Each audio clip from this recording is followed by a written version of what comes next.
this is a time now for me to take a job at like a really interesting company. And so like I took the job and stayed there for quite some time and could have stayed a lot longer if it weren't for other things that sort of like transpired. But like it was a great place to work.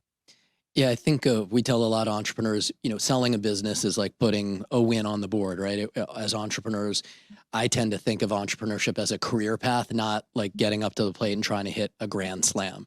So you're probably going to do this multiple times, and selling a company is putting a win on the board.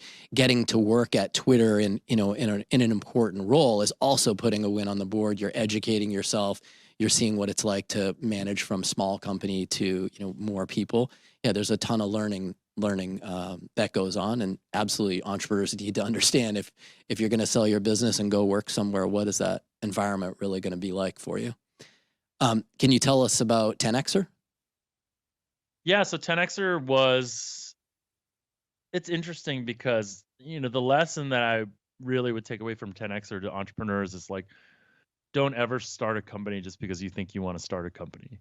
Hmm. And that's kind of what tenXer was. tenXer was like I had started companies before with other people where it largely was their ideas and I'd sort of help them make it work. Um, 10xer was me saying like, "Oh, I want to go start something on my own, which is Hmm. my idea," and blah blah blah. And so the concept was really there was a guy by the name of Neil Robertson, and Neil is a very successful entrepreneur, good friend of mine. He kind of brought this idea to me that he had, and he didn't want to really be operational anymore. And his idea was really around like game mechanics driving better motivation systems within a company, right? Like, so how do you Hmm. use game mechanics and like incentive structures to get people to do stuff? And I was also like fascinated in the concept of just like Moneyball for employees. This idea of like using data and analytics to help employees better understand like their own performance, or in the case of managers, understand the people that work for them's performance.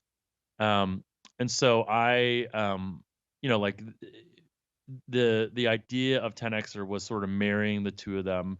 The idea that there was data being stored in many different cloud-based services like Salesforce or GitHub, and if you could get access to that data and analyze it, you could learn a lot about your employees.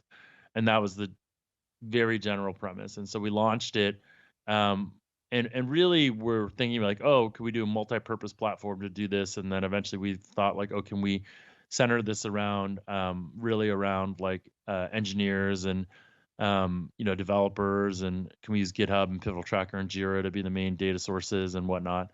I mean, that's what we did, and we eventually you know brought it to the market, and there were a lot of people that liked it and were interested in it, but ultimately we found that the real sales opportunity was to bigger enterprises, bigger organizations that really wanted to know what their engineers were doing.